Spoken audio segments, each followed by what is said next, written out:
জীবনের খুশির লহর। নিজেদের যে পরিচয়, এটাকে যদি হারিয়ে যাওয়ার হাত থেকে রক্ষা করতে হয়, আত্মপরিচয়কে যদি ধরে রাখতে হয়, তাহলে সেক্ষেত্রে এই ধরনের আয়োজনের কোনো বিকল্প নেই। আমরা এখানে যারা উপস্থিত আছি, কিংবা আমাদের যে সমস্ত মুসলিম ভাই বোন এখানে উপস্থিত নেই, হোক তারা কোরিয়ার মাটিতে আছেন কিংবা কোরিয়ার বাইরে পৃথিবীর যে কোনো প্রান্তে আছেন, একজন মুসলিম তিনি যদি আফ্রিকার জঙ্গলেও বসবাস করেন, কেউ যদি সুদূর আমেরিকাতে বসবাস করেন, কেউ যদি এশিয়ার অন্য কোনো অঞ্চলে বসবাস করেন, কিংবা পৃথিবীর আরেক প্রান্ত অস্ট্রেলিয়া নিউজিল্যান্ডের ওই সাইডে বসবাস করেন, যে প্রান্তে বসবাস করুন না কেন, আল্লাহ সুবহানাহু ওয়া তাআলা আমাদের একটা বন্ধনের কথা উল্লেখ করেছেন, ইন্নামাল মুমিনুনা ইখওয়াহ। নিশ্চয়ই সারা পৃথিবীর সমস্ত ঈমানদারেরা, সকল মুমিনেরা সবাই পরস্পর পরস্পরের ভাই। একজন মানুষ তার আপন ভাইকে যেরকম ভাই মনে করে, একজন অপরিচিত, ভিনদেশী, ভিন্ন ভাষার, ভিন্ন পরিচয়ের, যার সাথে হয়তো ব্যক্তিগত আপনার পরিচয় নেই, শুধুমাত্র তিনি মুসলিম, আপনিও মুসলিম, তিনি ঈমানদার, আপনিও ঈমানদার, এই সূত্রে আপনারা পরস্পর পরস্পরের ভাই, আমরা পরস্পর পরস্পরের ভাই।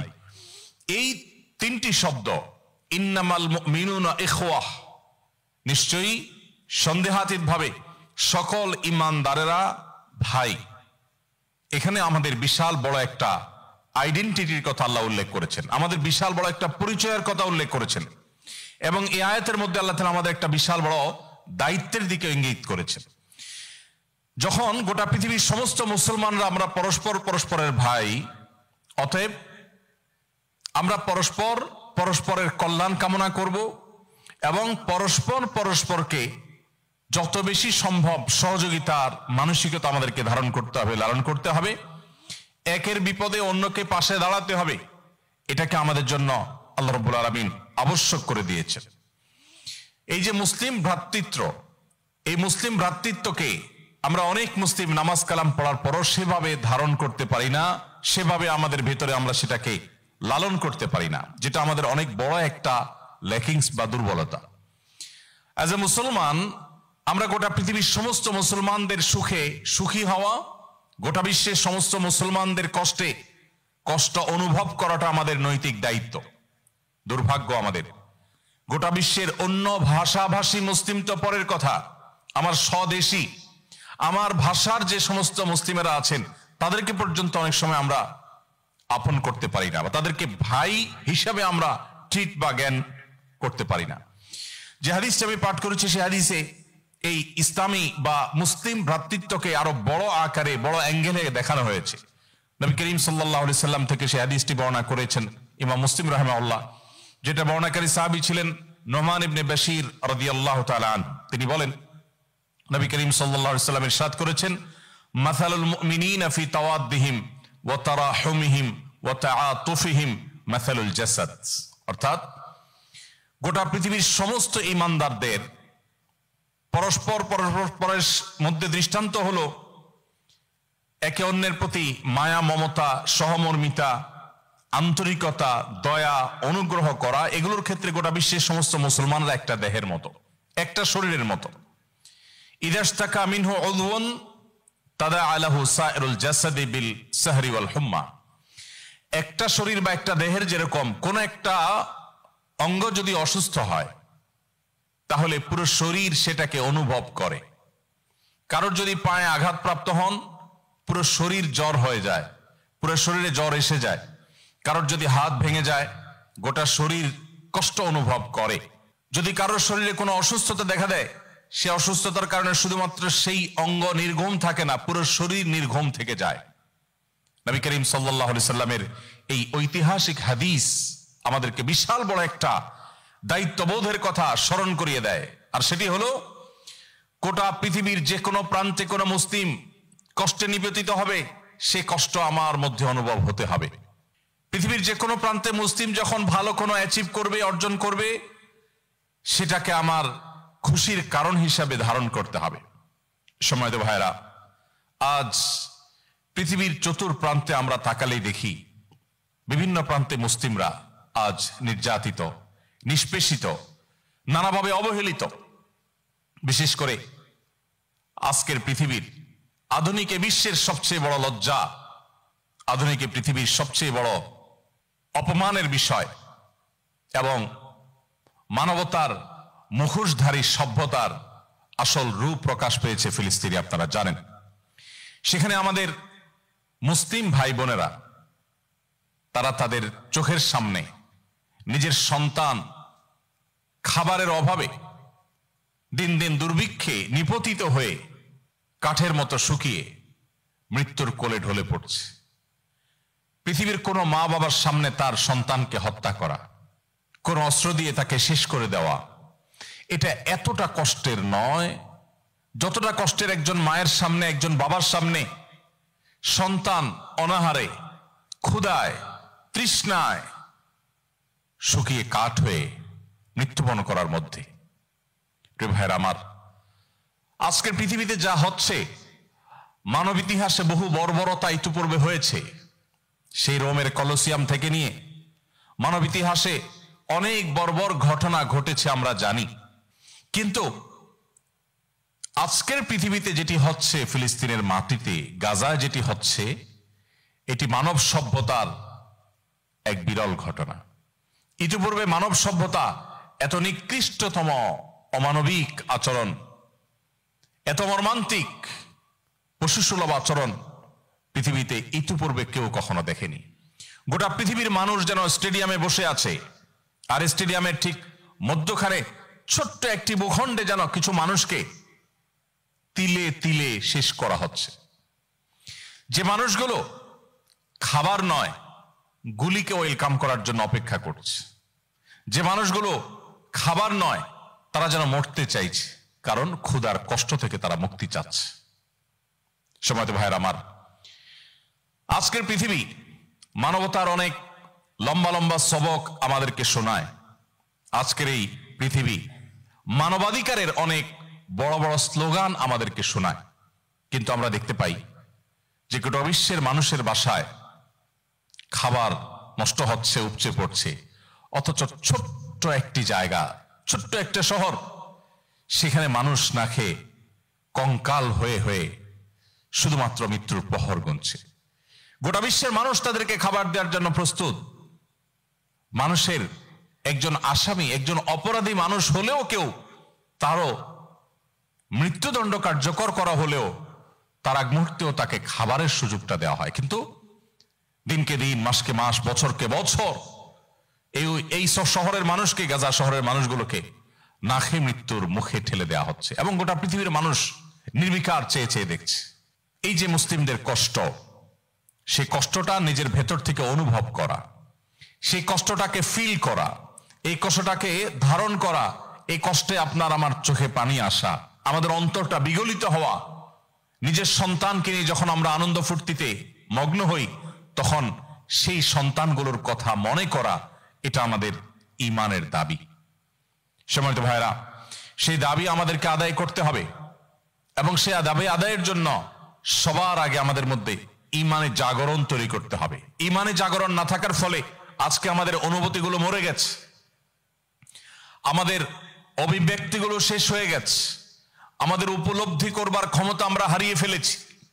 আমরা খেয়ে পরে অন্য 10টা পশু বা অন্য 10টা প্রাণী কিংবা ভিন ধর্মী কোনো মানুষ যেভাবে দিনাতিপাত করছে, ঠিক একইভাবে আমরাও স্বাভাবিক দিন যাপন করছি। সম্মানিত উপস্থিতি, আজ এই মাজলুম মানুষগুলোর জন্য আমাদের দায়িত্বশীল ভূমিকা রাখবার প্রয়োজন আছে। আমরা দেখি অস্ট্রেলিয়া, ইউকে এবং ইউরোপের অনেকগুলো দেশ আজ দেরিতে হলেও, মৌখিক হলেও ফিলিস্তিন রাষ্ট্রকে তারা স্বীকৃতি দিয়েছে। আজকে অনেক দেশে হাজার হাজার লাখ লাখ মানুষ তারা প্রতিবাদে ক্ষোভে ফুটে পড়েছে। আজকে মুসলিম তো বটেই, অমুসলিমরা পর্যন্ত, অন্য ধর্মের মানুষরা পর্যন্ত তারা দলে দলে নৌবহর নিয়ে, সমুদ ফ্লোটিলা নিয়ে তারা গাজার দিকে রওনা হচ্ছে। যদিও তাদের সেই নৌবহরকে থামিয়ে দেওয়া হচ্ছে, বাধাগ্রস্ত করা হচ্ছে, কিন্তু তারা চেষ্টা করছে এবং তারা অগ্রসর হওয়ার ট্রাই করছে। সম্মানিত উপস্থিতি, আমরা আমাদের জায়গা থেকে কি করতে পারি? একজন মুসলিম হিসাবে সবচেয়ে বড় করণীয় হলো যে একজন মুসলিম হিসাবে আমি এই কষ্টটা অনুভব করব, আমরা কজন মানুষ আছি যে আমার সন্তানকে নিয়ে যখন আমি মজাদার সুস্বাদু খাবার খেতে বসি তখন ফিলিস্তিনের বাচ্চাগুলোর কথা মনে পড়ে? আমরা কজন আছি যে আমরা যখন উদরপূর্ণ করে আমরা কোনো খাবার খেতে যাই, আমরা যখন আনন্দ ফুর্তি করতে যাই, তখন এই মাজলুম মানুষগুলোর চেহারা আমাদের চোখের সামনে ভেসে ওঠে? আমরা কজন মানুষ আছি যে মানুষগুলো তাদের প্রতি যারা জুলুম করছে, নির্যাতন করছে, নিষ্পেষণ করছে, অন্তত তাদের প্রতি প্রতিবাদ জানিয়ে তাদের তৈরি করা পণ্যগুলো যেগুলো বর্জন করবার সুযোগ আমার আছে, স্বাধীনতা আমার আছে, আমি কি কিনবো আমার টাকা দিয়ে, কি কিনবো না সে স্বাধীনতা আমার। পৃথিবীর কোনো দেশ, কোনো সরকার, পৃথিবীর কোনো সভ্যতা আমাকে বাধ্য করে না যে তোমার টাকা দিয়ে এটা কিনতেই হবে। অতএব আমার ক্ষমতার মধ্যে যেটুকু আছে সে দায়িত্বটুকু অন্তত মুসলিম ভ্রাতৃত্ব বোধ থেকে, মাজলুমদের প্রতি সহমর্মিতা প্রকাশের জায়গা থেকে আমরা কজন মানুষ প্রকাশ করতে পেরেছি? এই প্রশ্ন আজ আমাদের বিবেককে করতে হবে। এবং শুধু তাই নয়, একজন সাধারণ মুসলিম হিসেবেও কিভাবে এই মাজলুম মানবতাকে মুক্ত করা যায় সেজন্য আমাদের ভাবনা, আমাদের চিন্তা, আমাদের প্রচেষ্টা, আমাদের পরিকল্পনা থাকতে হবে। আজ আমাদের ঈমানগুলো এতটাই ঠুনকো হয়ে গেছে যে নবী করিম সাল্লাল্লাহু আলাইহি সাল্লাম যেখানে গোটা পৃথিবীর সমস্ত মুসলমানকে একটি দেহের সাথে তুলনা করেছেন, একটি দেহের এক অংশ ব্যথা পেলে অন্য অংশ ব্যথাহীন থাকে না, বরং সেও ব্যথা অনুভব করে। ঠিক একইভাবে গোটা বিশ্বের সমস্ত মুসলমানরা আমরা একের কষ্টে অন্যজন কষ্ট অনুভব করার কথা। আল্লাহ রাব্বুল আলামিন আমাদেরকে সেরকম ঈমানি অনুভূতি, আমাদের মধ্যে সেরকম মুসলিম ভ্রাতৃত্ববোধ, আমাদের মধ্যে সেরকম সৌহার্দ্য এবং সম্প্রীতি বোধ, আমাদের মধ্যে পরস্পরের কষ্টকে অনুভব করার মতো ঈমানের শক্তি আমাদের সবাইকে আল্লাহ তাআলা দান করুন। সম্মানিত উপস্থিতি, আজ এই মাল্টিকালচারাল সোসাইটিতে আমরা যারা বসবাস করছি, যেখানে অনেক দেশের মানুষ, অনেক ভাষার মানুষ, অনেক ধর্মের মানুষ বসবাস করে, এই ধরনের সোসাইটিতে নিজেদের আত্মপরিচয় বা আইডেন্টিটি, ইমানদার হিসাবে নিজেদের পরিচয়কে টিকিয়ে রাখাটা সবচেয়ে বড় চ্যালেঞ্জিং বিষয়। এই চ্যালেঞ্জিং বিষয়টি আমাদেরকে যে কোনো মূল্যে অর্জন করে ছাড়তেই হবে। সামান্য একটু ভালো থাকবার জন্য, কিছু টাকা পয়সা কামাই করবার জন্য, একটু বেশি বেতন, ভাতা, সুযোগ সুবিধা পাওয়ার জন্য আমরা যদি এই মাটিতে এসে আমাদের আত্মপরিচয়কে হারিয়ে ফেলি, আমরা যদি নিজেদেরকে শেষ করে ফেলি, আমাদের আইডেন্টিটি যদি ধ্বংসের মুখে পড়ে যায়, তাহলে এর চাইতে বড় বেদনাদায়ক অধ্যায়, এর চাইতে বড় লসের কোনো প্রজেক্ট আরেকটা হতে পারে না। আপনি 2 দিন ভালো থাকার জন্য 200 দিনের কষ্টকে আলিঙ্গন করলেন, আপনি 10 দিন সুখে থাকবার জন্য 200 দিনকে দুঃখে থাকার ব্যবস্থা বন্দোবস্ত করলেন। এটা যেরকম কোনোভাবে গ্রহণযোগ্য নয়, এটা যেরকম কোনোভাবে প্রত্যাশিত নয়, এটা যেরকম কোনো বুদ্ধিমান মানুষের কাজ নয়, ঠিক একইভাবে একজন মুসলমান 20, 30, 40 বছর জীবনের যে অবশিষ্ট সময় বাকি আছে, এই সময়টা একটু ভালো থাকবার উদ্দেশ্যে এসে যদি তার অনন্তকালের ভালো থাকার পথকে বন্ধ করে দেন, রুদ্ধ করে দেন, তাহলে এর চাইতে বড় দুর্ভাগ্যের, এর চাইতে বড় লসের আর কোনো কাজ হতে পারে না। অতএব ভাইরা আমার, আমরা যারা নিজ দেশ থেকে এখানে এসেছি, এই দেশ, এদেশের মাটি আমাদেরকে অনেক কিছু দিয়েছে। এই দেশের প্রতি আমাদের দায়িত্বশীলতা আছে, এদেশের প্রতি আমাদের কর্তব্য বোধ থাকতে হবে। নবী করিম সাল্লাল্লাহু আলাইহি সাল্লাম বলেছেন, আলা কুল্লুকুম রাইন ওয়া কুল্লুকুম মাসউলুন আন রাইয়াতিহি, তোমাদের প্রত্যেকে দায়িত্বশীল, প্রত্যেককে যার যার দায়িত্ব সম্পর্কে কিয়ামতের ময়দানে জিজ্ঞাসাবাদ করা হবে। এদেশের মানুষ, এদেশের সিস্টেম আমাদেরকে হালাল উপার্জন করবার সুযোগ দিয়েছে। আমাদের নিজের দেশেও অনেক পেশায় আমরা হালাল উপার্জন সব সময় স্মুথলি করতে পারি না, অথচ এখানে সেই সুযোগটা আমরা পেয়েছি। এজন্য তাদের প্রতি আমাদের যে কর্তব্য বোধ আছে, সেই কর্তব্য বোধের প্রতি আমাদেরকে দায়িত্বশীল আচরণ যেমন করতে হবে, তার পাশাপাশি আমরা একটু ভালো থাকার জন্য এসে আমাদের অনন্তকালের ভালো থাকার পথ যেন বন্ধ হয়ে না যায়, জান্নাতে যাওয়ার পথ যেন বন্ধ হয়ে না যায়, সেজন্য আমাদের দায়িত্বশীল আচরণ করতে হবে। তার জন্য আমি আপনাদেরকে 7টি পয়েন্টে কিছু পরামর্শ, আপনাদের ভাই হিসাবে কয়েকটা পয়েন্টে আপনাদেরকে কিছু কথা আরজ করতে চাই, যেগুলো মেনে চলার মধ্য দিয়ে আমরা এই মাল্টিকালচারাল সোসাইটিতেও আমাদের আইডেন্টিটিকে, আমাদের আত্মপরিচয়কে, আমাদের নিজেদের ঈমানের পরিচয়কে ইনশাআল্লাহ আমরা বাঁচিয়ে রাখতে পারবো। আল্লাহ তাআলা আমাদের সবাইকে সেই তৌফিক দান করুন। সময়ত ভাইরা, আমরা এই মাল্টিকালচারাল সোসাইটিতে আমাদের ঈমানকে, আমাদের আত্মপরিচয়কে টিকিয়ে রাখবার প্রয়োজনে যে আমলগুলো করতে পারি বা যে কাজগুলো আমাদের করা উচিত, তার মধ্যে থেকে 1 নম্বর হলো আমাদের ঈমানকে মজবুত করা। আমরা যখন সাধারণ কোনো পানিতে সাঁতার কাটি, সেটা পুকুরের পানি হতে পারে, ছোটখাটো কোনো খাল বিলের পানি হতে পারে, সেখানে আমাদের অনেক বেশি সেফটি, অনেক বেশি সিকিউরিটি, অনেক বেশি নিরাপত্তা ব্যবস্থা আমাদের গ্রহণ করতে হয় না, কারণ সেখানে পানিটাতে সাধারণ স্রোত বহমান থাকে। কিন্তু আমরা যখন এই সাঁতারটাই কোনো উত্তাল সমুদ্রের মধ্যে কাটার প্রয়োজন হয়, তখন সেই সাঁতার কাটায় কিন্তু আমাদের অনেক সেফটি সিকিউরিটির ব্যবস্থা আমরা নিয়ে সাঁতার কাটার চেষ্টা করি, কারণ উত্তাল তরঙ্গের বিপরীতে সাঁতার কাটা আর সাধারণ ফ্লো এবং স্রোতের মধ্যে সাঁতার কাটা এটা এক জিনিস নয়। ঠিক একইভাবে আমরা যখন কোনো মুসলিম প্রধান সোসাইটিতে থাকি, যেখানে আশেপাশে সবাই মুসলমান, যেখানে এনভায়রনমেন্ট এবং পরিবেশ পুরাটাই হলো ঈমানের জন্য, ইসলামের জন্য অনুকূল, সেই রকম পরিবেশে যখন আমরা বসবাস করি, তখন আমাদের যতটা ঈমানদার হতে হয়, একটু ভালো থাকবার প্রয়োজনে যখন এমন কোন দেশে, এমন কোন জায়গায় চলে যাই যেখানে ইসলাম এবং ঈমানের জন্য পরিবেশটা পুরোপুরি অনুকূল না, চতুর্দিকে সবাই শুধু মুসলিম নয়, অন্য পরিচয়ের বহু মানুষের মধ্যে যখন আমি প্রবেশ করি, তখন সেখানে নিজের ঈমানকে, নিজের পরিচয়কে টিকিয়ে রাখবার প্রয়োজনে আমাদেরকে আলাদা পরিশ্রম করতে হয়, আলাদা সেফটি বেল্ট ধারণ করতে হয়, আলাদা সিকিউরিটি আমাদেরকে রাখতে হয়। ঠিক একইভাবে আপনারা মাল্টিকালচারাল সোসাইটিতে যারা বসবাস করছেন, এই জায়গায় নিজেদের আত্মপরিচয়কে টিকিয়ে রাখতে হলে নিজেদের ঈমানকে মজবুত করা এবং সুদৃঢ় করার কোনো বিকল্প নাই। দুর্বল ঈমান নিয়ে যারা এ ধরনের সোসাইটিতে বসবাস করবেন, তারা সেই সোসাইটিতে হারিয়ে যাবেন। আজ হোক আর 2 দিন পরে হোক, তাদের জেনারেশনের মধ্যে গ্যাপ তৈরি হয়ে যাবে, নিজের সন্তান দেখা যাবে বেঈমান হয়ে যাওয়ার আশঙ্কা তৈরি হয়েছে, এমনকি নিজেও নিজের অজান্তে ইসলাম থেকে দূরে সরার আশঙ্কা তৈরি হবে। সময়ত ভাইরা, যদি আমরা অনন্তকাল জাহান্নামে যাওয়ার এই পথ এড়াতে চাই, এই পথ পরিহার করতে চাই, তাহলে আমাদের ঈমানকে মজবুত করার কোনো বিকল্প নাই। ঈমান মজবুত করার আয়োজন হিসেবে আজকের এই আয়োজন, যেখানে ঈমানের কথা হবে, যেখানে আমলের কথা হবে, যেখানে আল্লাহর কথা হবে, যেখানে রাসূলের কথা হবে, এখান থেকে ঈমানের রিচার্জ করে, এই রিচার্জ করা ঈমান দিয়ে আপনাকে আগামী বহুদিন চলতে হবে। আবার যখন ঈমান দুর্বল হবে, আবার আপনার ঈমানকে রিচার্জ করতে হবে। আপনার ঈমানকে রিচার্জ করার মধ্য দিয়ে আপনার ঈমানের ব্যাটারিকে পুনরায় চার্জ করার মধ্য দিয়ে আপনি আবারও কিছুদিন চলার মতো শক্তি লাভ করবেন। প্রিয় ভাইরা আমার, এজন্য ঈমান সম্পর্কে আমাদের জানতে হবে। ঈমান সম্পর্কে যখন জানার কোনো সুযোগ তৈরি হবে, সেটাকে আমাদের লুফে নিতে হবে এবং সেখানে আমাদের অগ্রসর হতে হবে। নাম্বার 2, ইসলামের বেসিক নলেজ অর্জন করা। আমরা যদি ইসলামের মৌলিক যে সমস্ত শিক্ষা আছে এগুলো আমরা জানি, তাহলে প্রতিকূল পরিবেশে আমরা নিজেরা টিকে থাকতে পারবো, আমরা হারিয়ে যাব না। আমরা প্রতিকূল পরিবেশে স্রোতের তালে, ঈমান বিরোধী, ইসলাম বিরোধী স্রোতের তালে আমরা হারিয়ে যাব না, যদি আমরা ইসলামের বেসিক নলেজ গুলো আমাদের থাকে। আমরা ইসলামের বেসিক বিষয়গুলো জানি।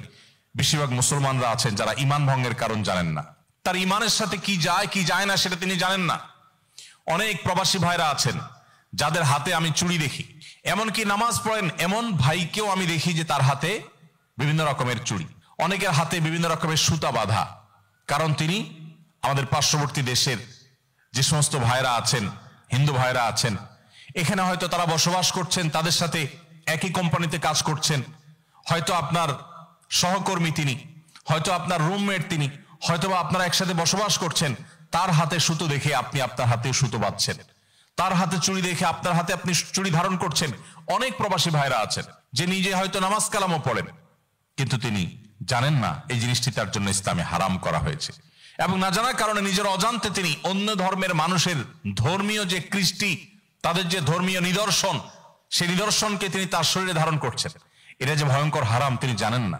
এরকম অনেক কাজ আছে যে কাজগুলো আমাদের না জানার কারণে আমরা করতে পারি না। এই জন্য এই ধরনের পরিবেশে আপনার ঈমানকে বাঁচাবার জন্য, আপনার আইডেন্টিটিকে রক্ষা করবার জন্য আপনাকে ইসলামের বেসিক নলেজ অর্জন করতে হবে, মৌলিক ইলম অর্জন করতে হবে। সেটার জন্য সবচেয়ে বড় সুযোগ এখানকার মসজিদগুলো। কোরিয়ার মানুষের জন্য, বিশেষ করে কোরিয়ান প্রবাসী বাংলাদেশি ভাইদের জন্য অনেক বড় একটা অ্যাডভান্টেজ হলো যেখানে পর্যাপ্ত পরিমাণ মসজিদ আলহামদুলিল্লাহ আমাদের ভাইরা আপনারাই গড়ে তুলেছেন। অনেক দেশে আছে যে এর চাইতে বেশি মানুষ বসবাস করে। আমাদের স্বদেশী ভাইদের সংখ্যা এই দেশে যেরকম আছে তার চাইতে অনেক গুণ বেশি, কিন্তু মসজিদের সংখ্যা এত বেশি না। সেই তুলনায় মসজিদ আপনাদের এখানে বেশি, যদিও আরো মসজিদ করার সুযোগ আছে এবং সেটা আপনারা নিশ্চয়ই করছেন, করবেন। এই যে দিনই আয়োজন করছেন, শত প্রতিকূলতা সত্ত্বেও এই আয়োজনকে সফল এবং সাকসেস করার জন্য আপনারা এসেছেন, সমবেত হয়েছেন, এটা আমাদের জন্য বিশাল বড় একটা সৌভাগ্যের বিষয়।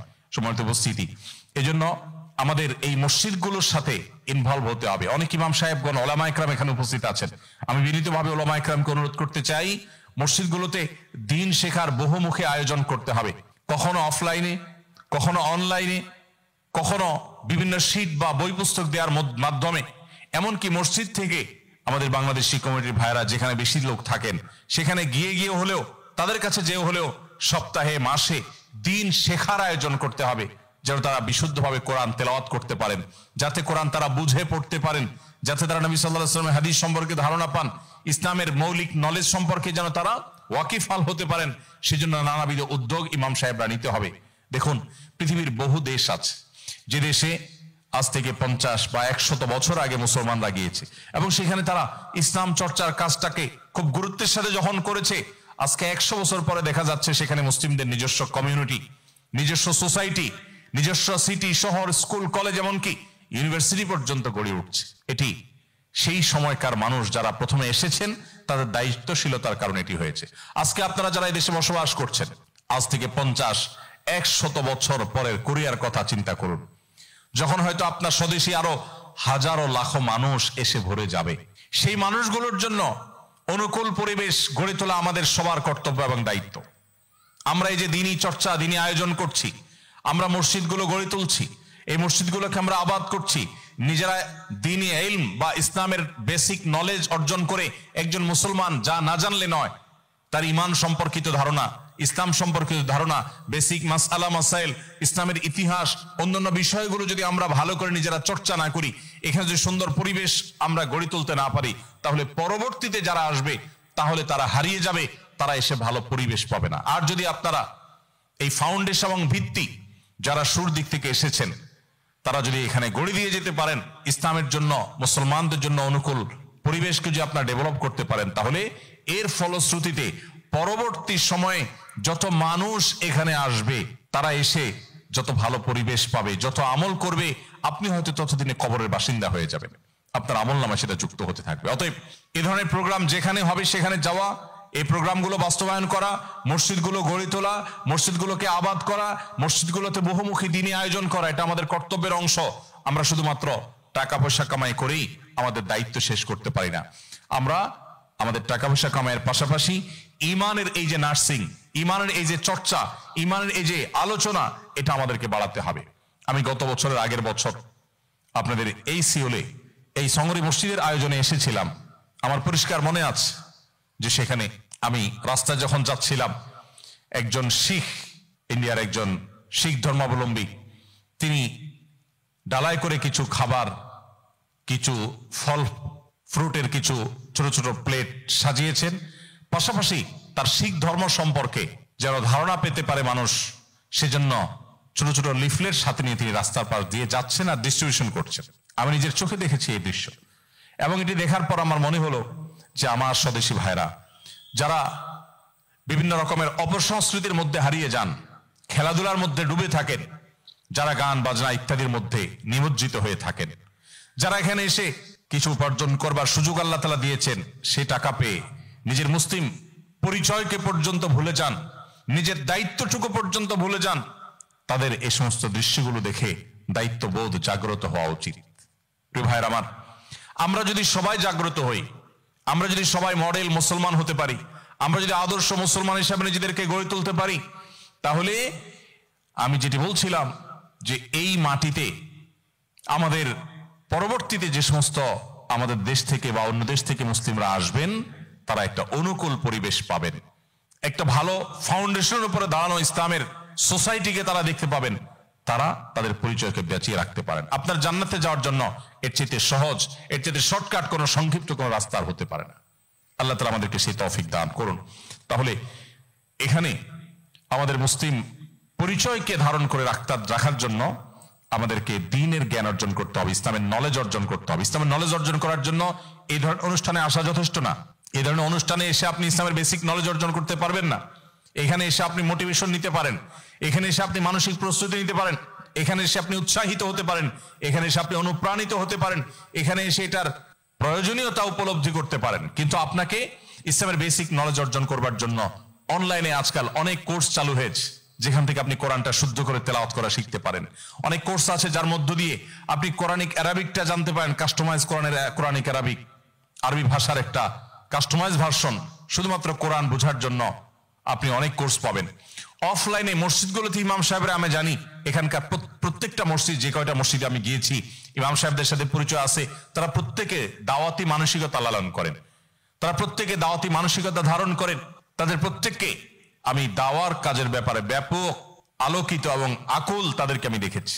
এই যে এই সুসুকের বন্ধে যে যতগুলা ইসলামিক আয়োজন হবে, হোক সংখ্যায় কম, কিন্তু অনেকগুলো আয়োজন যখন হবে, এই প্রত্যেকটা আয়োজনই মূলত আমাদের প্রবাসী বাংলাদেশি ভাইদের ঈমানকে নার্স করার জন্য, ঈমানকে চর্চা করার জন্য, পরিচর্যা করার জন্য বিশাল বড় ভূমিকা রাখবে। অতএব এগুলোকে আমাদের কাজে লাগাতে হবে। নাম্বার 3, সর্বোচ্চ গুরুত্বের সাথে সালাত আদায় করতে হবে, নামাজ আদায় করতে হবে। আমাদের এখানে অনেক ভাই হয়তো থাকতে পারেন যারা নামাজ সেভাবে গুরুত্ব দিয়ে আদায় করেন না। প্রিয় ভাইরা আমার, এই পরিবেশে, এই জায়গায় যেখানে নামাজ পড়ার অনুকূল পরিবেশ নাই, সুযোগ নেই, অনেকে হয়তো অনেক কোম্পানিতে জব করেন, যে কোম্পানিতে হয়তো নামাজের ছুটি, নামাজের জায়গা পান না। জুমার দিন ডিউটি থাকে, এমন জায়গায় থাকেন যেখানে জুমার নামাজ আদায় করার সুযোগ থাকে না। একজন মুসলমান কোনো অবস্থাতে তিনি নামাজ ত্যাগ করতে পারেন না। নামাজ ত্যাগের বিনিময়ে যদি তাকে মিলিয়ন মিলিয়ন ডলারও তাকে স্যালারি দেয়া হয় মাসে, তিনি কখনো সেই চাকরি, সেই জবের অফারকে তিনি অ্যাকসেপ্ট করতে পারেন না। কারণ আমার যদি মুসলমানিত্বই না থাকে, আমার যদি জান্নাতে যাওয়ার পথটা চিরতরে রুদ্ধই হয়ে যায়, আমার যদি জাহান্নামে যাওয়াটা নিশ্চিত হয়ে যায়, তাহলে সেই জব যত লোভনীয় হোক, যত বড় অফারের জব হোক, সেটা কখনো আমি অ্যাপ্রিসিয়েট করতে পারি না। এই জন্য ভাইরা আমার, প্রবাস জীবনে, বিশেষ করে মাল্টিকালচারাল সোসাইটিতে যারা নিজের ঈমান আমলকে বাঁচাতে চান, তাদের জন্য সবচেয়ে প্রধান কর্মসূচি হলো 5 ওয়াক্ত নামাজকে সর্বোচ্চ গুরুত্বের সাথে আদায় করা। যেই কোনো পরিস্থিতিতেই হোক আপনাকে নামাজ আদায় করতে হবে। প্রিয় ভাইরা আমার, আমরা সেই রাসূলের উম্মত, যে রাসূল সাল্লাল্লাহু আলাইহি সাল্লাম জীবনের শেষ মুহূর্তে অত্যন্ত কষ্ট করে, যখন মাত্র 20-25 গজ দূরে নিজের বাসা থেকে মসজিদ, এতটুকু দূরে গিয়ে নামাজ আদায় করার মতো শক্তিও ছিল না, তখন আমাদের প্রিয় নবী সাল্লাল্লাহু আলাইহি সাল্লাম একদিকে হামজা রাদিয়াল্লাহু তাআলা আনহু, আরেকদিকে আলী রাদিয়াল্লাহু তাআলা আনহুর কাঁধে দুটি হাত রেখে, দুইজন সাহাবী, আলী রাদিয়াল্লাহু তাআলা এবং আরেকজন সম্ভবত আব্বাস রাদিয়াল্লাহু তাআলা আনহু, দুজনের কাঁধে দুটি হাত রেখে পুরো শরীরের ভার তাদের উপর ছেড়ে দিয়ে, তারপরে পাওকে মাটিতে টানতে টানতে টেনে হেঁচড়ে নিয়ে তারপর তিনি জামাতের সাথে নামাজ আদায় করেছেন। তারপর নামাজ তরক করেন নাই। ভাইরা আমার, নামাজকে যদি আপনি সেভ করেন, যত যাই হোক আমি নামাজ ছাড়বো না, এই প্রতিজ্ঞা যদি আপনি করেন, আল্লাহ তাআলা আপনার ঈমানকে, আপনার ইসলামকে অটোমেটিক সেভ করবেন ইনশাআল্লাহ। এই জন্য ভাই, আপনি জব করছেন, চাকরি করছেন, আপনার পেশাবের জন্য, আপনার ওয়াশরুমে যাওয়ার জন্য যে সময়টা আপনি পাবেন, ওই সময়টা থেকে বাঁচিয়ে হলেও আপনি অন্তত ফরজ নামাজগুলো আপনাকে পড়ে ফেলতে হবে। 3 জন ভাই যদি কোথাও থাকেন, একজন ইমামতি করে জুমার নামাজটা 5-7 মিনিটের মধ্যে হলেও আপনাকে পড়ে ফেলতে হবে। এবং জুমার নামাজের ইমামতি এমন কোনো জটিল বিষয় না যেটা আমরা পারবো না। আপনি 2-3 সুবহানাল্লাহ, আলহামদুলিল্লাহ যদি দাঁড়িয়ে বলেন, দুরূদ শরীফ একবার পড়েন, আলহামদুলিল্লাহ সূরাটাও যদি পড়েন, তাতে আপনার খুতবা হয়ে যাবে। এরপর আপনি নিজের নামাজের মতো করে 2 রাকাত নামাজ পড়ান। 3 জন মানুষ মুসল্লি যদি পান, তাহলে আপনি তাদের 4র্থতম ব্যক্তি। আপনাদের মধ্যে যে কোনো একজন ইমামতি করে আপনারা জুমার নামাজ আদায় করতে হবে। কর্তৃপক্ষের কাছ থেকে ছুটে নিয়ে যে সপ্তাহে 10টা মিনিট আমাদেরকে দিবে, সেটি আপনাদের আদায় করে নিতে হবে। প্রয়োজনে ওভারটাইম করে, অতিরিক্ত জব করে হলো আপনার নামাজের নিশ্চয়তা আপনাকে করতে হবে। আমি জানি অনেক ভাইরা আছেন যারা এখানে ওয়াজ শুনতে এসেছেন, অথচ ডিউটি থাকাকালীন সময় নামাজ পড়তে পারেন না। অনেক ভাইরা বলেন, ভাই সারাদিন নামাজ পড়তে পারি না, তবে আমি নামাজ ছাড়ি না, আমি বাসায় গিয়ে জোহর, আসর, মাগরিব সব একসাথে আদায় করি। এটা নামাজের নামে তামাশা। নবী করিম সাল্লাল্লাহু আলাইহি সাল্লাম পরিষ্কারভাবে আমাদের জন্য নির্দেশ দিয়েছেন যে ইমানদার নামাজ আমাদের আদায় করতে হবে। ইসলামের একটা খুঁটি ভাই, খুঁটি ছাড়া যেরকম ঘর করা সম্ভব না, নামাজ ছাড়া মুসলমান কখনো মুসলমান থাকতে পারে না। দুর্ভাগ্য আমাদের যে আমরা এই জায়গায় কম্প্রোমাইজ করি। ইসলামের অন্য অনেক বিষয় আপনি কম্প্রোমাইজ করবার চিন্তা মাথায় আসতে পারে, কিন্তু আপনি নামাজের ব্যাপারে কম্প্রোমাইজের চিন্তা কখনো মাথায় আসতে পারে না। মুশকিল হলো আমরা বাংলাদেশের মানুষ, আমরা একটা কথা ছোটবেলা থেকে শুনে আসছি যেটি ভুল কথা, সেটি হলো আমরা অনেকে মনে করি যে নামাজ না পড়লে কি হয়েছে, আমার ঈমান আছে। আমরা অনেক গর্ব করি বলি নামাজ না পড়লে কি হয়েছে, ঈমান আছে। নাম হলো আতর আলী, গায়ের থেকে দুর্গন্ধ। এটা যেমন নাম মুসলমান, নামাজ পড়ে না, এটাও সেরকম। কোন অবস্থাতে নামাজ ত্যাগ ইসলামে অ্যালাউড না। আপনি লক্ষ্য করুন, নামাজ আপনি দাঁড়িয়ে পড়তে পারছেন না, ইসলাম বলে বসে পড়ো। বসে পড়তে পারছেন না, আল্লাহ বলেন শুয়ে পড়ো। শুয়ে শুয়ে আপনি হাত পা নাড়াতে পারছেন না, ইসলাম আপনাকে নির্দেশ করছে মনে মনে তুমি নামাজ আদায় করো। আপনাকে ওযু করে নামাজ পড়তে হবে, ওযু করতে পারছেন না, ইসলাম বলে তুমি তায়াম্মুম করো। আপনি তায়াম্মুম করতে যদি অপারগ হন, তায়াম্মুমের ব্যবস্থা নাই, ওযুর ব্যবস্থা নাই, তাহলে যে অবস্থা আছেন সে অবস্থা আপনাকে নামাজ আদায় করতে হবে। নামাজের জন্য সতর ঢাকা ফরজ, কিন্তু এমন কোন পরিস্থিতি আছেন, আল্লাহ মাফ করুক, আপনার সতর ঢাকার ব্যবস্থা নেই, তাহলে ওই অবস্থায় আপনাকে নামাজ আদায় করতে হবে। আপনি যদি এমন কোন পরিবেশে থাকেন যেখানে আপনার পবিত্র কাপড় থাকা নামাজের জন্য পূর্ব শর্ত, অথচ আপনার কাছে পবিত্র কোনো কাপড় নাই, তো ইসলাম ওই অবস্থা আপনাকে নামাজ পড়তে বলে। কেবলার দিকে ফিরে নামাজ পড়া ফরজ, কিন্তু কেবলা কোন দিকে আপনি জানেন না, জানার কোনো উপায় নাই, কাউকে জিজ্ঞেস করেও জানার ব্যবস্থা নাই, আপনার কম্পাসেরও সার্ভিস আপনার কাছে নাই, কোনোভাবে কেবলানের উপর আপনি করতে পারছেন না। এই রকম পরিস্থিতিতে অনুমান করে এই দিকে কেবলা হতে পারে ধারণা করে সেই দিকে ফিরে নামাজ পড়তে হবে, তারপর আপনাকে নামাজ আদায় করতে হবে। ভাইরা আমার, নামাজের গুরুত্ব এত বেশি বুঝেছেন সাহাবা ইকরাম যে যুদ্ধের মধ্যে, রণাঙ্গনের মধ্যে পর্যন্ত তীর এসে লেগেছে পায়ে, কিন্তু নামাজ ছাড়েননি। ওমর রাদিয়াল্লাহু তাআলা আনহু খলিফাতুল মুসলিমিন, তিনি বলেছেন লা হাজ্জা ফিল ইসলাম লিমান তারাকাস সালাহ, যে ব্যক্তি নামাজ ছেড়ে দেয়, যে ব্যক্তি নামাজ পড়ে না, এর ইসলামে কোনো অংশ নাই, সে নিজেকে মুসলিম দাবি করবার কোনো অধিকার নেই। এজন্য ভাইরা আমার, আপনি অন্য অনেক কিছুতে ছাড় পাবেন, রোজা রাখতে পারছেন না, আল্লাহ রাব্বুল আলামিন কোরআনে কারিমে বলেছেন ওয়া আলাল্লাযীনা ইউতিকুনাহু ফিদিয়াতু তুআমু মিসকিন। কিছু মানুষ রমজানে এমন অবস্থা আছেন যে এখন রোজা রাখতে পারছেন না, তাদেরকে আল্লাহ বলেছেন ফামান কানা মিনকুম মারিদান আও আলা সাফারিন ফাইদ্দাতুম মিন আইয়ামিন উখার। কেউ যদি অসুস্থতার কারণে, সফরে থাকার কারণে রোজা রাখতে কষ্ট হয়, তাহলে সে রমজানের রোজা না রেখে এই কয়েকটা রোজা, যেগুলো সফর কিংবা অসুস্থতার কারণে, কারো জ্বর হয়েছে, অসুস্থ হয়েছেন, রোজা রাখাটা টাফ হচ্ছে, তার পানি পান করতে হবে, তাকে মেডিসিন নিতে হবে, না হলে তার বিপদ হতে পারে, এইরকম সিরিয়াস পর্যায়ে অসুস্থ হলে আল্লাহ তাআলা তার জন্য কোরআনে বিধান দিয়েছেন সে এই রোজাগুলো ভেঙে রমজানের বাইরে অন্য সময় রোজা রাখতে পারবে। আর যদি কারো রোজা রাখার ক্ষমতা একেবারে শেষ হয়ে যায়, ওয়ালাল্লাযীনা ইউতিকুনাহু ফিদিয়াতু তুআমু মিসকিন, কারো রোজা রাখার একেবারে ক্ষমতা নেই, তিনি অসুস্থ হয়ে পড়েছেন বা বার্ধক্যজনিত কষ্টে তিনি বয়সের শেষ প্রান্তে এসেছেন, রোজা রাখতে পারেন না, আর এই ব্যক্তির জন্য রোজার বিকল্প হিসাবে খাদ্য বিতরণ করতে বলা হয়েছে। মিসকিনকে, একজন মিসকিনকে একদিনের খাবার দিয়ে দিলে একটা রোজার বিকল্প হয়ে যায়। এইরকম ব্যক্তির, যে ব্যক্তির রোজা রাখার ক্ষমতা নাই বার্ধক্যজনিত কারণে, অথবা এমন অসুস্থতা যে অসুস্থতাতে কখনো আর সুস্থ হওয়ার সম্ভাবনা নেই, তার জন্য ফিদিয়ার ব্যবস্থা রেখেছে ইসলাম। কিন্তু নামাজের ব্যাপারে ইসলাম কোনো বিকল্প দেয় নাই। ভাইরা আমার, নামাজ এমন একটা ইবাদত যে এটার কোনো বিকল্প না, যে ঠিক আছে নামাজ পড়তে পারো না, তুমি সাদেকা দিয়ে দাও, এটা হয়ে যাবে, এরকম কোনো বিধান কোরআন হাদিসে নাই। অতএব আমরা যদি নিজেদেরকে মুসলমান পরিচয় দিতে চাই, আমাদের ইসলামটাকে যদি আমরা ধারণ করতে চাই, তাহলে আমাদের 5 ওয়াক্ত নামাজকে সর্বোচ্চ গুরুত্ব দিতে হবে, যেই কোনো পরিস্থিতিতে আদায় করতে হবে। অনেক সময় হীনমন্যতা কাজ করে যে আমার এখানে কেউ মুসলমান না, আমি একা মুসলমান, একা নামাজ পড়লে সবাই তাকায় থাকবে, নামাজের কোনো আলাদা জায়গা নাই, তো তাকায় থাকবে। তাতে আমার যদি একটু হেজিটেশন হয়, আমি যদি একটু অস্বস্তিতে পড়ি, আমি যদি একটু লজ্জাস্কর পরিস্থিতিতে পড়ি, তারপরেও সেটাকে আমার মেনে নেওয়াটা আমার ইমানের দাবি। আমি জান্নাতটা আল্লাহর কাছে কোন মুখে চাইবো? অনন্তকালের সুখের ঠিকানা জান্নাত যে চাইবো, সেখানে তো আমাকে কিছু স্যাক্রিফাইস করতে হবে। এই স্যাক্রিফাইসের বিনিময় আল্লাহর কাছে আমি জান্নাত চাইতে পারি। প্রিয় ভাইরা আমার, আমি আবারও বলছি, একটা সময় আমাদের স্বদেশে বাংলাদেশিদের সংখ্যা কোরিয়ার মাটিতে ইনশাআল্লাহ এখন যে সংখ্যা আছে এর চাইতে হয়তো বহু গুণ বেড়ে যাবে, অনেক গুণ হয়তো বেড়ে যাবে। পরবর্তীতে যারা আসবে তাদের ঈমান, তাদের মুসলিম পরিচয়, এটা টিকে থাকাটা অনেকখানা নির্ভর করে আপনাদের দায়িত্বশীল আচরণের মধ্য দিয়ে।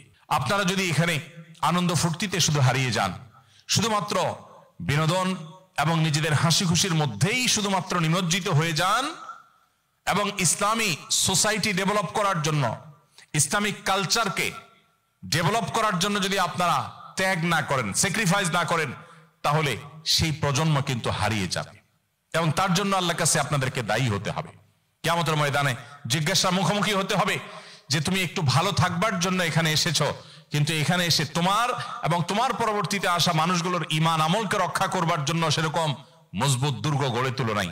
আল্লাহর কাছে জবাবদিহিতা থেকে মুক্তির জন্য রেহাই পেতে হলে আমাদেরকে 5 ওয়াক্ত নামাজকে সর্বাপেক্ষা গুরুত্ব দিয়ে আদায় করতে হবে। চেষ্টা করবো তো সবাই ইনশাআল্লাহ। কোনো অজুহাতে কোনো কারণে কোনো ওজরে আপনি নামাজ ত্যাগ করতে পারেন না।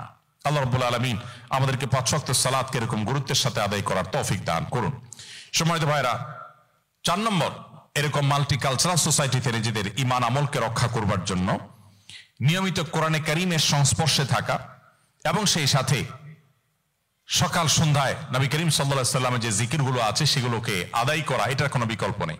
আমরা জানি যেখানে অনেক বেশি কুফরি হয়, অনেক বেশি শিরক হয়, আল্লাহর প্রতি ঈমানের চর্চাটা কম হয়, যে জায়গায় অনেক বেশি ইবাদত বন্দেগী হয় না, বেশিরভাগ মানুষ যেখানে আল্লাহর অস্তিত্বকে অস্বীকার করে কিংবা আল্লাহর সঙ্গে শিরকে লিপ্ত, এরকম পরিবেশে, এরকম সোসাইটিতে, এরকম জায়গায় মানুষ স্পিরিচুয়ালি দুর্বল হয়ে পড়ে, আধ্যাত্মিকভাবে দুর্বল হয়ে পড়ে, নিজের অজান্তে তার ঈমান আস্তে আস্তে দুর্বল হয় এবং উইক হয়ে পড়ে। সেই দুর্বলতা কাটাবার জন্য এই 4 নম্বর অপশনে আমরা 2টি পরামর্শ দিচ্ছি। নাম্বার 1, কোরআনে কারীম নিয়মিত তেলাওয়াত করা। নাম্বার 2, সকাল সন্ধ্যায় নবী করিম সাল্লাল্লাহু আলাইহি ওয়াসাল্লামের বাতানো জিকিরগুলো আদায় করা। এতে যেটা হবে, শয়তান আপনাকে, যেখানে অনেক বেশি হয়তো শয়তানের জন্য অনুকূল পরিবেশ, শয়তান মানুষকে বিভ্রান্ত করতে পারে, প্ররোচিত করতে পারে, আপনাকে শয়তান ক্ষতিগ্রস্ত করতে পারবে, আপনি সেফ থাকবেন। কোরআন হলো রক্ষা কবচ। অতএব আমরা রক্ষার জন্য তাবিজ বাঁধি, আমরা কোরআন তেলাওয়াত করি না। দুর্ভাগ্য আমাদের নবী করিম সাল্লাল্লাহু আলাইহি ওয়াসাল্লাম শিখিয়েছেন সূরা ইখলাস, সূরা ফালাক, সূরা নাস, কুল হুয়াল্লাহ, কুল আউযু বিরাব্বিল ফালাক, কুল আউযু বিরাব্বিন নাস, এই 3 সূরা যদি আপনি 3 বার করে সকালে, 3 বার করে সন্ধ্যায় তেলাওয়াত করেন, তাহলে ইনশাআল্লাহ বিইذنিল্লাহ সকালে তেলাওয়াত করলে সারা দিনের জন্য, সন্ধ্যা তেলাওয়াত করলে সারা রাতের জন্য আপনি সেফ হয়ে যাবেন, নিরাপদ হয়ে যাবেন, আল্লাহ তাআলা আপনাকে হেফাজত করবেন। অতএব ভাইরা আমার, কোরআনে কারীমের তেলাওয়াত আমাদের বাড়াতে হবে। আমাদের স্মার্টফোনের আসক্তি, আমাদের মোবাইলের অতিরিক্ত ব্যবহার, ফেসবুক, ইউটিউব সহ সোশ্যাল মিডিয়াতে অতিরিক্ত হাবুডুবু খাওয়া, নিয়ন্ত্রণহীন ব্যবহার হওয়ার কারণে আমরা অনেকেই কোরআন থেকে দূরে সরে গেছি। কোরআনে কারীম কিন্তু কিয়ামতের ময়দানে আল্লাহর কাছে ফরিয়াদ করবে। রাসূল আকরাম সাল্লাল্লাহু আলাইহি ওয়াসাল্লাম আল্লাহর কাছে বিচার দিবেন। ওয়াকাল রাসূল ইয়া রাব্বি ইন্না কওমি ইত্তাখাযু হাযাল কুরআনা মাহজুরা। কিয়ামতের দিন রাসূল বলবেন, হে আল্লাহ, হে আমার রব, আমার এই জাতি, এই মুসলিম নামধারী মানুষগুলো, তারা কোরআনকে পরিত্যাগ করেছে, কোরআনকে পরিহার করেছে। অনেকে আছেন এখানে শেষ কবে কোরআনটা হাতে নিয়ে একটু তেলাওয়াত করেছেন বলতে পারবেন না। অনেকে এখানে আছেন শেষ কবে একটু আল্লাহর কালামটা সুন্দর করে মোহাব্বতের সাথে আদায় করেছেন, তেলাওয়াত করেছেন আপনি জানেন না। আপনার মা অনেক কষ্ট করে কোরআন শিখিয়েছেন, বাবা শিখিয়েছেন, মক্তবে শিখিয়েছেন, আপনি আল্লাহর কালামকে ভুলে গেছেন। আপনি সোশ্যাল মিডিয়াতে, ফেসবুকে ঘন্টা সময় দিচ্ছেন, যেখান থেকে আপনার 2 পয়সার কোনো দুনিয়ার লাভ আসে না, আখিরাতের লাভ তো আসার প্রশ্নই ওঠে না। সেখানে আপনি ঘন্টায় ঘন্টা আপনি ব্যয় করছেন, অথচ কোরআনকে আপনি ভুলে গেছেন। প্রিয় ভাইরা আমার, এখানে প্রবাসেও আপনারা মসজিদে অথবা যেখানে কয়েকজন ভাইরা থাকেন, কয়েকজন মিলে আপনারা গ্রুপ করে কোরআন শেখার আয়োজন করতে পারেন। আগে থেকে কোরআন জানা আছে, তাহলে সেই কোরআনটা তেলাওয়াত করার অভ্যাস গড়ে তুলতে পারেন। কোরআন আমাদেরকে হেফাজত করবে আল্লাহ তাআলার ইচ্ছায়, আল্লাহ তাআলার অনুগ্রহে। নবী করিম সাল্লাল্লাহু আলাইহি ওয়াসাল্লাম বলেছেন, ইন্নাল্লাহা ইয়ারফাউ বিহাযাল কিতাবি আকওয়ামা ওয়া ইয়াদাউ বিহি আখারিন। এই কোরআন সেই মহাগ্রন্থ যেটার মধ্য দিয়ে আল্লাহ তাআলা বহু জাতির মর্যাদাকে আকাশে তুলবেন, আবার এই কোরআনের প্রতি দায়িত্বহীন আচরণ করবার কারণে বহু জাতিকে আল্লাহ তাআলা ধ্বংসের অতল তলে হারিয়ে দিবেন। আজকে মুসলিম বিশ্বের যে দুরবস্থা, পৃথিবীর চতুর্পাশে তাকালে দেখি আমরা উম্মার আর্তনাদ শোনা যায়, উম্মার জুলুম এবং নির্যাতনে নিষ্পেষিত হওয়ার আওয়াজ আমরা শুনতে পাই। উম্মা নানা দিক থেকে পিছিয়ে পড়েছে। উম্মার এই দুরবস্থার অন্যতম প্রধান কারণ হলো আজ মুসলিম উম্মা, মুসলিম মিল্লাত কোরআনকে পরিহার করেছে। প্রিয় ভাইরা আমার, এজন্য কোরআনকে এবং সেই সাথে রাসূল সাল্লাল্লাহু আলাইহি ওয়াসাল্লামের হাদিসকে আমাদের ধারণ করতে হবে, চর্চা করতে হবে। বিশেষ করে এই ধরনের পরিবেশে যেখানে শিরক, কুফর, আল্লাহর প্রতি অবিশ্বাস চতুর্দিকে হচ্ছে, বেশিরভাগ মানুষই অবিশ্বাসী, সেই জায়গায় আল্লাহর রহমত পেতে হলে আপনাকে কোরআনকে আঁকড়ে ধরতে হবে। এটা আপনাকে ওই পরিবেশের ক্ষতি থেকে রক্ষা করতে সাহায্য করবে ইনশাআল্লাহ তাআলা। 4 নম্বর হলো কোরআনের তেলাওয়াত এবং সকাল সন্ধ্যার দোয়া জিকির এগুলো করা। 5 নম্বর হলো দিনদার মুসলিম সোসাইটি সার্কেল, এটা মেনটেন করা। এই যে আমরা এখানে এসেছি, এখানে আমরা যারা এসেছি তারা কেন এসেছি? দিনই একটা আয়োজনের মধ্য দিয়ে নিজের ঈমান আমলকে নিরাপদ করতে এসেছি। আমার ঈমানের চাষ করতে এসেছি, আমলের চাষ করতে এসেছি। আমলের গোড়ায়, আমলের গাছে আমি একটু পানি দিতে এসেছি, যাতে আরো কিছুদিন এখান থেকে মোটিভেশন নিয়ে আমি বেঁচে থাকতে পারি। তো এইভাবে আপনারা যেখানে যারা বসবাস করেন, সেখানে যে মসজিদ আছে, সেই মসজিদকে কেন্দ্র করে আপনাদের সোসাইটি গড়ে উঠতে পারে, সেটাকে কেন্দ্র করে আপনাদের সার্কেল গড়ে উঠতে পারে। আপনার বন্ধু বান্ধব হবে ওই সার্কেলের যারা 5 ওয়াক্ত নামাজ পড়ে, যারা মসজিদে যায় নিয়মিত, যারা এখানে বিভিন্ন রকমের দাওয়া সংগঠনের সাথে জড়িত। এরকম কাজের সাথে আপনি যত বেশি ইনভলভ হবেন, তত বেশি আপনার ঈমান আমল সেফ থাকবে, নিরাপদে থাকবে। এজন্য এখানে আমাদের নিজেদেরকে বাঁচাতে হলে, আমাদের ইসলামের ঈমানের যে পরিচয় সেটাকে রক্ষা করতে হলে আমাদেরকে এই বিষয়টাকে বিশেষভাবে গুরুত্ব আরোপ করতে হবে। অর্থাৎ আমরা সবসময় মুসলিম সোসাইটি, দ্বীনি সার্কেল এটা মেনটেন করে চলবো। আল্লাহ আমাদের সবাইকে তৌফিক দান করুন। মসজিদগুলো এক একটা নেয়ামত ভাইয়ের আমার, মসজিদগুলো এক একটা দুর্গ। দুনিয়াতে যেরকম বিভিন্ন দেশের এমবাসি থাকে, আখিরাতে এমবাসি বলতে পারেন মসজিদগুলোতে। এমবাসিতে যেরকম আমরা আমাদের পাসপোর্ট নবায়ন করি, আমাদের মসজিদে গিয়ে আমাদের ঈমানকে আমরা নবায়ন করবার সুযোগ পাই, ঈমানকে আমরা রিনিউ করার সুযোগ পাই, ঈমানকে শক্তিশালী করবার সুযোগ পাই। অতএব সেই সুযোগটা আমাদের ধারণ করতে হবে, সেই সুযোগটা আমাদেরকে গ্রহণ করতে হবে। রব্বে কারীম আমাদের সবাইকে সে তৌফিক দান করুন। ভাইরা আমার, তাহলে 5 নম্বর এই পয়েন্টটা বিশেষ করে আমরা যেখানে থাকবো আমাদের বন্ধু সার্কেল গড়ে উঠবে ঈমানদারদেরকে নিয়ে, আমলদার মানুষদেরকে নিয়ে, নামাজি মানুষদেরকে নিয়ে। বোনরা যারা এখানে আছেন, বসবাস করছেন, আপনার বাচ্চা কাচ্চা যেন ঈমান আমলের সাথে থাকে। সেজন্য যেই ফ্যামিলিতে বাচ্চা কাচ্চা তারা ভালো ইসলাম চর্চা করে, তাদের মুসলিম আইডেন্টিটিকে যারা ধরে রাখতে পেরেছেন, তাদের সাথে আপনার উঠা বসা হতে পারে, ফ্যামিলিগত বন্ধুত্ব, ফ্যামিলিগত আয়োজন সবকিছু তাদেরকে ঘিরে হবে, তাহলে ইনশাআল্লাহ আপনার সন্তান এবং আপনি সেফ থাকতে পারবেন। নাম্বার 6, প্রবাস জীবনে আমাদেরকে দাওয়াতি কাজের সাথে জড়িত থাকতে হবে, ইসলাম প্রচারের কাজের সাথে জড়িত থাকতে হবে। একটা হলো আমি আসলাম, কোরআন হাদিসের কথা শুনে চলে গেলাম, নিজে আমল করলাম, এটা একটা জিনিস। আরেকটা অধ্যায় হলো যে আপনি মানুষকে নামাজের প্রতি আহ্বান করবেন, আপনি মানুষকে দ্বীনি আয়োজনে নিয়ে আসবেন, আপনি মানুষকে মসজিদে নিয়ে যাবেন, আপনি মানুষকে নামাজ পড়তে উদ্বুদ্ধ করবেন, আপনি আপনার সহকর্মীকে বলবেন চল, মুসলমান হিসেবে নামাজ পড়া ফরজ করেছেন আল্লাহ, চল নামাজ পড়ি। আপনি কোরআনের হাদিসের যে আয়াতগুলো জানবেন সেগুলো অন্যকে শেখাবেন। এটা আমাদের কর্তব্যের অংশ, এটা আমাদের পার্ট অফ ডিউটি। একজন মুসলমান যখন দাওয়াতের কাজ করে, আল্লাহ তাআলা তাকে অটোমেটিক সেভ করেন। এই বিষয়কে বোঝার জন্য আমি একটা উদাহরণ দিয়ে থাকি। আমাদের দেশে বিভিন্ন সময় নির্বাচন হয়, স্থানীয় বিভিন্ন নির্বাচন, জাতীয় বিভিন্ন ইলেকশন হয়ে থাকে। এই সকল ইলেকশনে মানুষ 2 ভাগে বিভক্ত হয়। কিছু মানুষ তো থাকেন ক্যান্ডিডেট, যারা ক্যান্ডিডেট থাকে, এই ক্যান্ডিডেটদের প্রচারক বা তাদের ক্যাম্পাস করে যারা, এই ক্যাম্পাসার থাকে কিছু লোক যে বিভিন্ন প্রার্থীদের এজেন্ট, আর কিছু লোক থাকে সাধারণ ভোটার। মূলত 2 ভাগে ভাগ হয় সাধারণ মানুষ। কিছু মানুষ নিজে ভোটার, যে কাউকে তিনি ভোট দিতে পারেন চাইলে, আর কিছু মানুষ থাকে তিনি শুধু ভোটার না, তিনি ভোটারের আরেকটু এক ধাপ আগে, অর্থাৎ তিনি কোন একজন প্রার্থীর প্রচারক। তিনি নিজে ভোট দিবেন শুধু তা না, তার প্রার্থীর পক্ষে অন্যদের কাছ থেকে ভোট নিয়ে আসবে। এখন আমার প্রশ্ন হলো, কোন একজন প্রার্থী, তার প্রচারকেরা, তার যারা ক্যাম্পাসার আছে, তার যারা এজেন্ট আছে, এরা তো সবার কাছে কাছে যাবে, ভাই আমার নেতার চরিত্র ফুলের মতো পবিত্র, অতএব আমার নেতাকে ভোটটা দিবেন। সবার কাছে কাছে যাবে না সে ক্যাম্পাসার? কিন্তু সে কখনো ভুলেও তার প্রার্থীর যে এগেনিস্টে যে প্রার্থী আছে, তার বিপরীতে যে প্রার্থী আছে, বিরোধী প্রার্থী যে আছে, ওই প্রার্থীর যে ক্যাম্বাস করে তার কাছে সে কখনো ভোট চাইতে যাবে না। যখন একটা দলের ক্যাম্বাস করে সে সাধারণ ভোটারের কাছে যাবে, সাধারণ ভোটারের কাছে সব দলের লোকেরাই যাবে ভোটের জন্য।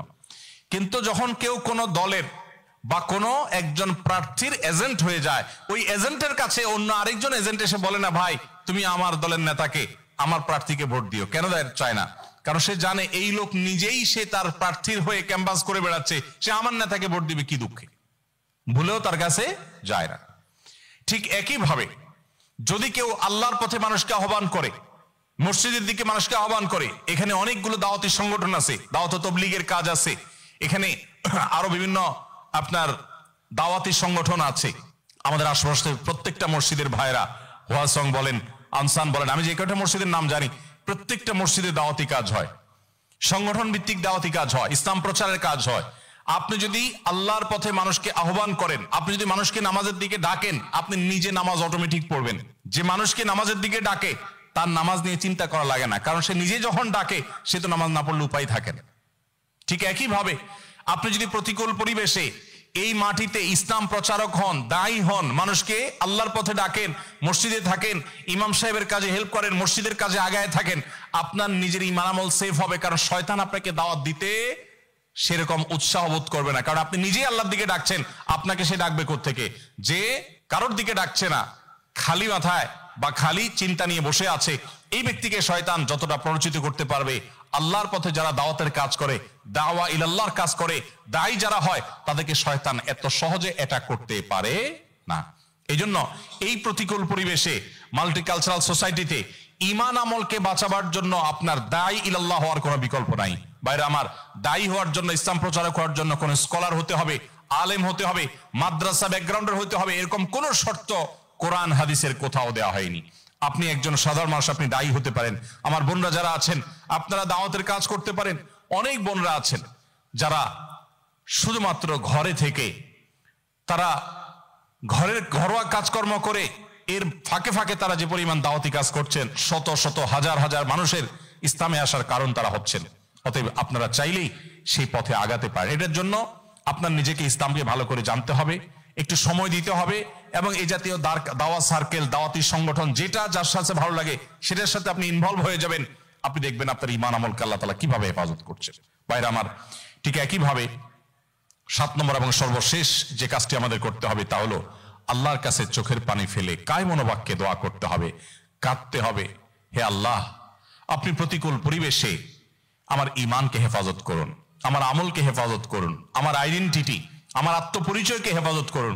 এই দোয়া রব্বে কারীমের কাছে করা ছাড়া আমরা নিজেদের ঈমান আমলকে রক্ষা করতে পারবো না। কারণ আমরা জানি এই ধরনের পরিবেশে, বিশেষ করে যেখানে ঈমান আমল রক্ষা করাটা নানা কারণে চ্যালেঞ্জিং, এ ধরনের পরিবেশে ঈমান আমলকে রক্ষা করার জন্য আল্লাহ তাআলার কাছে দোয়া করতে হবে। রব্বানা লা তুযিগ কুলুবানা বা'দা ইয হাদাইতানা ওয়া হাব লানা মিন লাদুনকা রাহমাহ ইন্নাকা আনতাল ওয়াহ্হাব।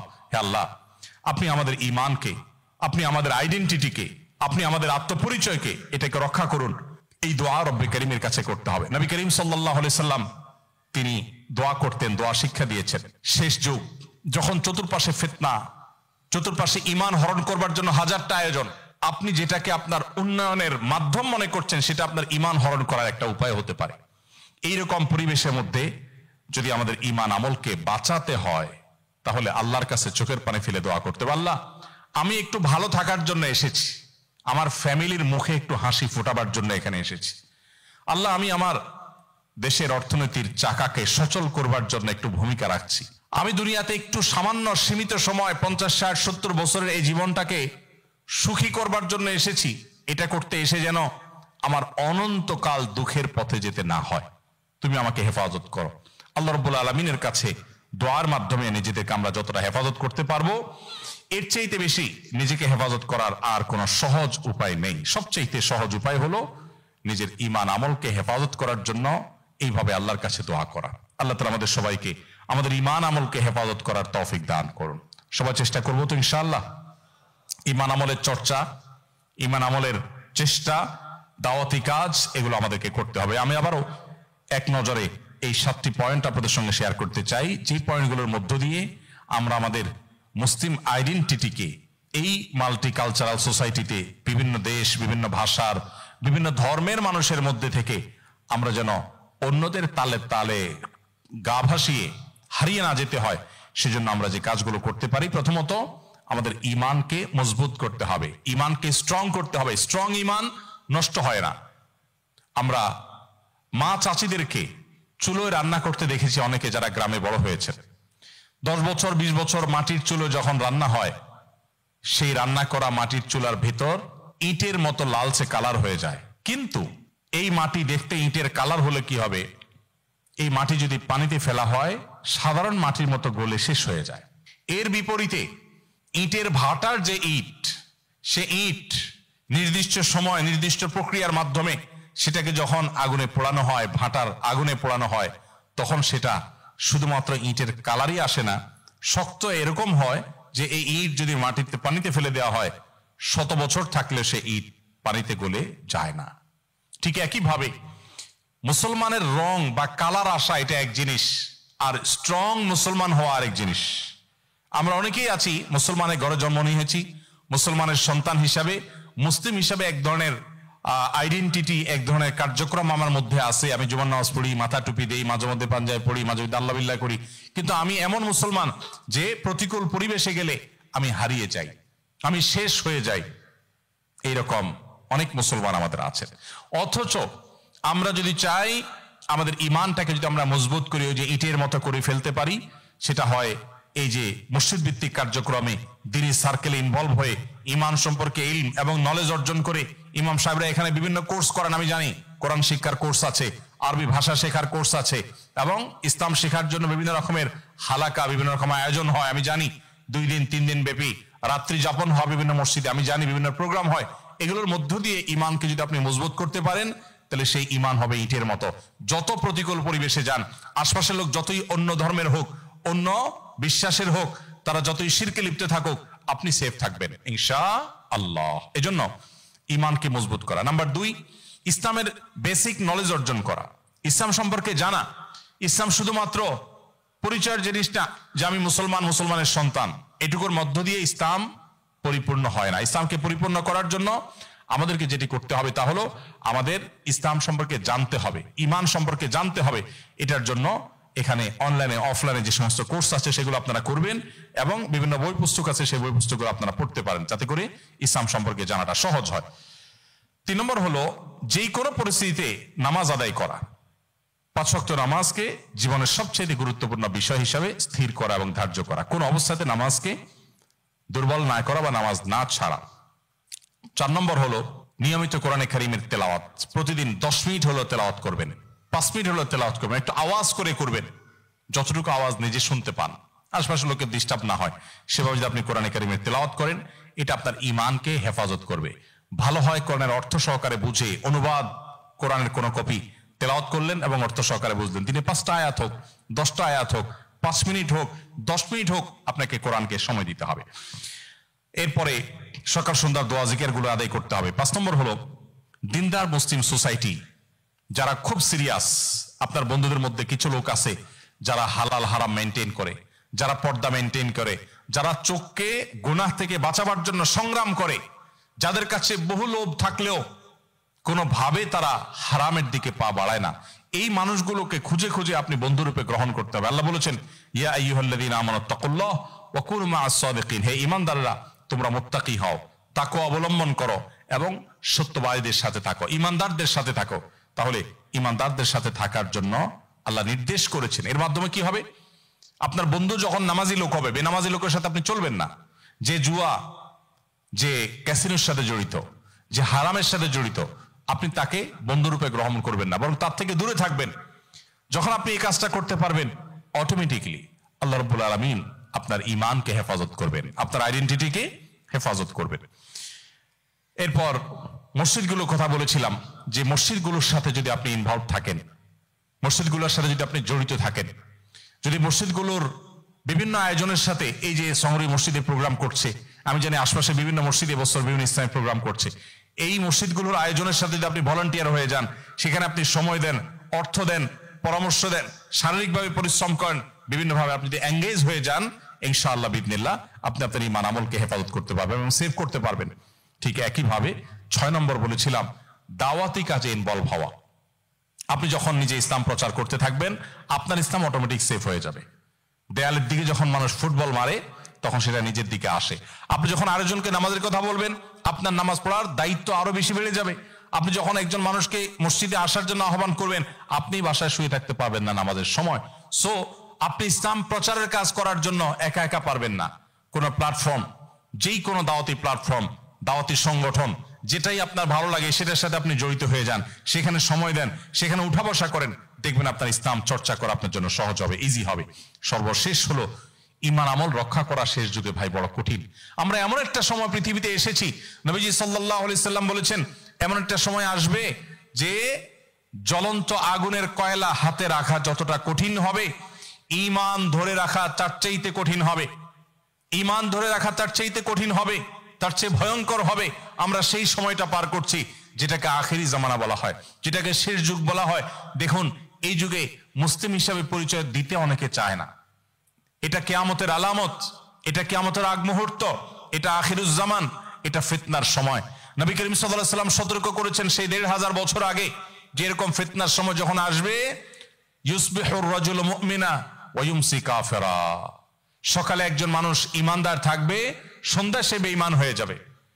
একজন মানুষ সন্ধ্যায় মুসলমান থাকবে, এমন কিছু ঘটবে, এমন কিছু দেখবে যেটা দেখে তার ইমান ঠুনকো কচু পাতার পানির মতো নষ্ট হয়ে যাবে, নড়ে যাবে এবং সে তার পরিচয় হারিয়ে ফেলবে। আমরা সেরকম একটা সময় পাস করছি ভাইরা আমার। সেই সময় আপনি মুসলিম পরিবেশ রেখে অমুসলিম প্রধান পরিবেশে এসেছেন। সো আপনার ইমানকে রক্ষা করবার জন্য, নার্স করবার জন্য, পরিচর্যা করার জন্য আপনাকে বহুবিধ পদক্ষেপ নিতে হবে। আল্লাহর কাছে চোখের পানি ফেলে দোয়া করতে হবে। নবীজির দোয়া আমাদেরকে আমল করতে হবে। আল্লাহুম্মা ইন্না নাউযু বিকা মিনাল ফিতান মা যাহারা মিনহা ওয়া মা বাতান। আল্লাহ আপনার কাছে সকল প্রকার ফিতনা থেকে পানা চাই, সকল প্রকার ফিতনা থেকে মুক্তি চাই। মা যাহারা মিনহা ওয়া মা বাতান, যে সমস্ত ফিতনাগুলো প্রকাশ্যে আসে, যেগুলো অপ্রকাশ্যে আছে। ফিতনা জিনিসটা কি ভাই? ফিতনা হলো ধোঁয়াশা, ফিতনা হলো বিভ্রান্তি, ফিতনা হলো সেই বিভ্রান্তি যেটার মধ্যে আমরা হারিয়ে যেতে পারি। আমরা যেটাকে মনে করেছি পানি, সেটা আসলে মরিচিকা হতে পারে। আমরা যেটাকে মনে করতেছি সুখের মাধ্যম, সেটা আমাদের ধ্বংসের কারণ হতে পারে। এটাকে বলা হয় ফিতনা। আখেরি জামানাতে এই ফিতনা পরিচিত হবে কত বেশি। নবীজি বলেছেন যে আকাশ থেকে বৃষ্টির ফোঁটা যেরকম পতিত হয়, ফিতনা এইরকম ছেয়ে যাবে কাওয়াকাইল মাতর। তিনি বলেছেন যে রাতের অন্ধকার যেরকম রাতকে ছেয়ে ফেলে, সবকিছুকে ছেয়ে ফেলে, অন্ধকার যেরকম ঘরে বাহিরে সব জায়গায়, সন্ধ্যা হলে রাত হলে অন্ধকার হয়ে যায়, ঠিক একইভাবে কিয়ামতের আগে শেষ যুগে ফিতনা সব দিকে ছেয়ে যাবে। মুসলমানের সন্তান ঈমানহারা হয়ে যাবে সামান্য একটু পয়সা কড়ির জন্য। নিজের সন্তানকে একটু ভালো কেরিয়ার গড়ার নাম দিয়ে তাকে এমন শিক্ষা প্রতিষ্ঠানে দিবে যেখান থেকে তার মুসলিম আইডেন্টিটি নষ্ট হয়ে যেতে পারে। তো এরকম ফিতনার সময় নিজেদের ঈমান আমলকে বাঁচাবার জন্য আল্লাহর কাছে দোয়ার কোনো বিকল্প নাই। আল্লাহুম্মা ইন্না নাউযু বিকা মিনাল ফিতানি মা যাহারা মিনহা ওয়া মা বাতান।